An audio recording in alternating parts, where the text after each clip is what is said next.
How long have you taught writing at the college level? 9 years. I started back here in 2001. Oh, wow. Well, in your experience, how have you noticed students' writing changing between their freshman year to senior year? Have you seen any differences in writing from when students come into college versus when they graduate? Yeah, it's fun actually to watch that very transformation from freshmen who come in and think they are fairly strong writers, and then they get wobbly because they realize or begin to realize that the academic writing at this level is quite different from whatever they were accomplishing in high school. And so they go through sort of a dip, I think, a slump in their writing. And then it's really fun to teach them again when they are juniors and seniors and they've really learned a lot in their writing and grown as writers. It's very fun to see. Some people say that the rules of writing, such as grammar, spelling, etc., that they're becoming less important as popular society relaxes its standards of writing. How would you respond to this? Oh, I think you know me. Those rules should not be relaxed. Correctness matters. I don't care what field you go into.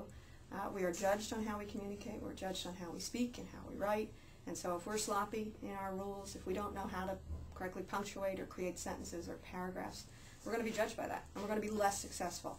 So as much as I know the pressures of technology and communication, ease of communication, I think we still can't collapse the rules of correctness. They don't need to be so rigid, but they need to be admired as a craft. We need to be craftsmen as writers, and we still need to make sure that at a base level we operate with good English, plain English, and grammatical correctness. So I'm not among those who would say, oh, let it go. But you do believe that language can kind of morph with the times and keeping a general standard, but it can.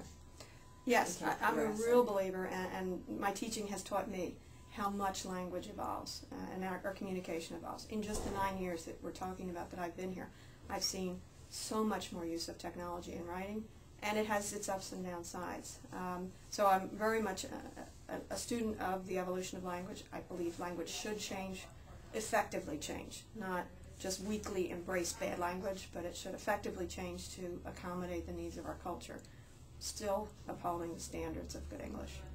Have you noticed students' writing becoming more informal in connection with what they see in popular society?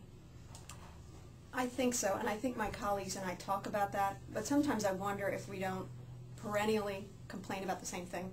Maybe I was doing this in 2003 and saying, oh my goodness, they're so relaxed and they use little I and those kinds of things. So anecdotally, I'd say yes, but I think pretty quickly my students get that I won't put up with too much of that. But I think we are fighting that informality, and so we have to remember to stress to our students, now you're in a different setting and you're writing for an academic audience, not your friends. So it's something we constantly talk about.